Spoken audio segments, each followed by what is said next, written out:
여러분들께 하나 고백을 할까 싶어서 이렇게 발언되어 있었습니다. 저는 언론에 제보도 많이 했고요, 정당 쪽에 많이 전달하기도 했습니다, 내용들을. 근데 잘 전파가 되는 것 같지 않아서 직접 시민분들에게, 많은 대구 시민분들이 속고 계시는 것 같아서 제가 발언했었습니다. 저는 소위 말하는 윤석열 댓글 부대 단톡방 안에 들어가 있습니다.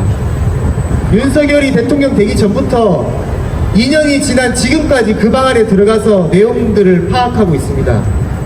그 방 안에는 한때 윤석열 대통령도 들어가 있었고, 그리고 국민의힘 당협위원장, 전국 당협위원장뿐만 아니라 현직 장관, 대통령실 관계자, 대변인, 그리고 교회 목사, 내노라는 지식인들 그 방 안에 들어가서 온갖 혐오스럽고 입에 담기 힘들 정도의 욕설을 담은 이미지와 글들을 퍼나르고, 그리고 가짜뉴스, 혐오적인 가짜뉴스를 조직적으로 퍼나르는 현상을 계속 봐왔습니다. 저는 며칠간 그 방 안에 들어가 있으면서 저도 멘탈이 무너져가지고, 제가 웬만하면 화가 있거나 그런 사람이 아니거든요. 근데 그 방 안에 들어가 있을 때 나가고 싶었어요. 근데 봐야 되겠더라고요. 이 사람들이 무엇을 조직적으로 퍼나르고 국민들을 선동하는가 보면서 참지만 저까지도 괜히 화가 나더라고요. 막 그래가지고 괜히 와이프한테 화내고 막 제가 상당히 힘들었거든요. 근데 지금은 뭔가 해탈된 것 같이 약간 저 나름대로 온갖 이제 혐오하고 혐오스럽고 잔인한 이미지들을 퍼날라도 이제는 좀 참을 수 있겠더라고요. 2년이 지났는데. 근데 그 방 안에 있으면서 중요한 사실을 발견했습니다. 당시에 제가 말하는 걸 솔직히 못 믿겠다는 분도 계실 거예요. 근데 저도 나름 뉴스타파랑 그 시민언론 민들레 쪽에 보도가 된 내용이 있거든요. 네트워크 어게인 SNS, 그리고 지금은 세미준이라는 이름으로 활동을 하고 있습니다. 또 깊게는 말씀 못 드리겠지만 그 방 안에서 윤석열이 대통령 되기 직후부터 계엄령을 언급했었습니다.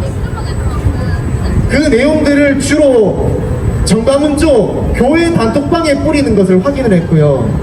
제가 구글로 검색해도 나옵니다. 그게 언제 정확하게 나왔냐, 이태원 참사 지나고 24시간도 안 돼서 그 내용이 나왔습니다.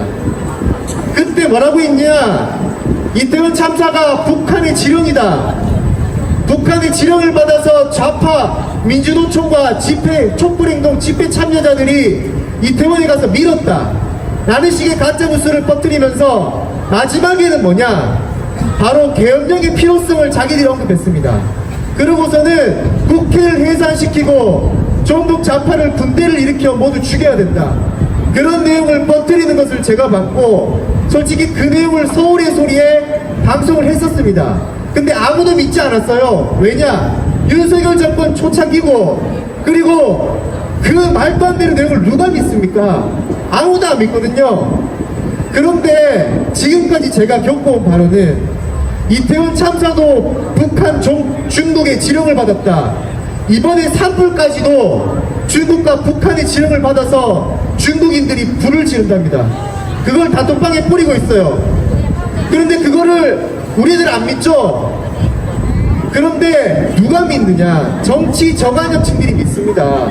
그리고 그것을 퍼뜨리는 자들이 교회 목사고 당협위원장이고 마을 이장이고 그런 사람들이 퍼뜨리니까 정치에 모르는 사람들이 고지고대로 믿는 겁니다. 그것을 노리고 있어요. 그런데 여기에 혐오가 더 들어갑니다. 항상 이자들이 퍼뜨리는 내용에는 공격적이고 혐오성이 항상 들어갑니다. 저는 왜 이런 사람들이 혐오적인 것들을 가미해서 퍼뜨리느냐 생각해봤어요. 생각해보니까 항상 뭔가에 의지해야 될 분들, 무언가에 기대야 되는 사람들, 외로운 사람들, 그런 사람들이 종교에 의지하고 누군가에게 도움을 청하고 싶을 때 보호 본능이 발등하게 되죠. 대다수 국민들은, 그리고 인간은 보호 본능이라는 게 있습니다. 부정적인 것들을 더 깊게 반응합니다. 우리가 어린 시절 기억을 잘 돌이켜보면 부정적인 기억이 항상 더 많이 기억에 남아있거든요. 그 본능을 아주 치밀하게 이자들이 계산한 거예요. 그렇게 해서 인간의 심리전을 이용해서 이명박 정권 때부터 그 짓을 해왔고, 윤석열 정권이 얼마나 무서운 정권이냐면 그것을 당 차원에서 확대시켜서 하고 있다는 겁니다. 왜냐? 이명박 정권 때는 특정 종교나 사이비 단체를 동원해서 숨어서 잘 활약했지만, 윤석열 정권 때는 자유총연맹이나 관변단체, NGO 단체들을 지원해서 당 차원에서 조직적으로 확대했기 때문입니다. 그래서 더 무서운 정권입니다. 그리고 무서운 점을 하나 또 제가 소름 돋는 것을 발견했습니다. 이태원 참사, 북한과 중국 연결했죠. 계엄령 터졌을 때 부정선거 선관위, 그것도 중국의 지령이라 그랬죠.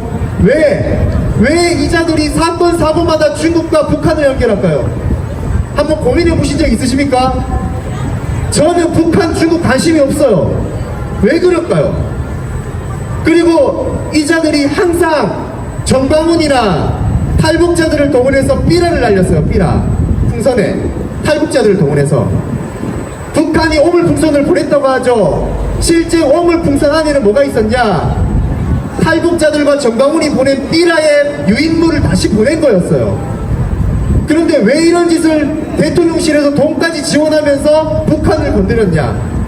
윤석열 정권은 저는 이렇게 판단했습니다.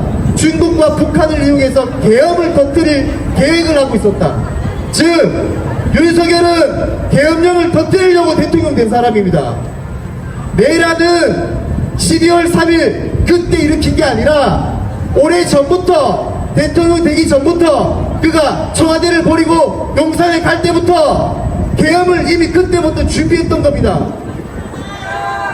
그래서 무서운 정권입니다.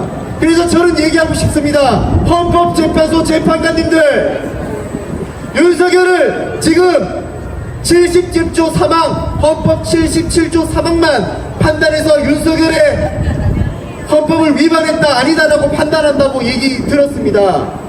그리고 검찰이 수사했는 거, 공수처가 수사했는 거 다 안 본답니다.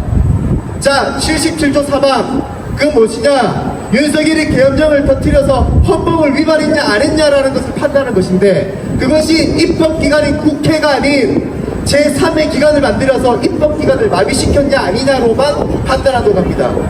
지금 헌재가 늦어지고 있는 이유, 이것만 판단했을 때, 그리고 헌재가 시간을 미루면 미룰수록 우리에게 불리한 것은 사실입니다. 진작 내란죄라는 걸 우리 국민들은 다 알고 있습니다. 근데 왜 미룰까요? 미룬다는 자체가 그들이 윤석열이 강타되거나 기각될 가능성을 본다는 것이죠. 그러면 무엇을 봐야 되냐? 저는 이렇게 외치고 싶습니다. 윤석열은 오래전부터 내각을 획책하고 있었다. 그렇기 때문에 반드시 윤석열은 파면되어야 됩니다. 네. 저도 계속 이런 내용들을 많은 분들께 알리겠습니다. 언론을 통해서 제보도 많이 드리고, 네, 많이 알리고, 여러분들께도 많은 분들에게 전파해 주시길 부탁드리고, 그 방안에서 무슨 내용이 올라오든지 간에 계속 감시하면서 많은 시민분들에게 알리도록 노력하도록 하겠습니다. 그리고 끝까지 지치지 마시고, 역사의 정말 중요한 순간에 여러분들 대구에서 외롭지만 그래도 끝까지 여러분과 함께 하도록 하겠습니다. 마지막으로 구호 한번 외치고 마치겠습니다. 네. 내란 속의 윤석열을 즉각 파면하라! 네.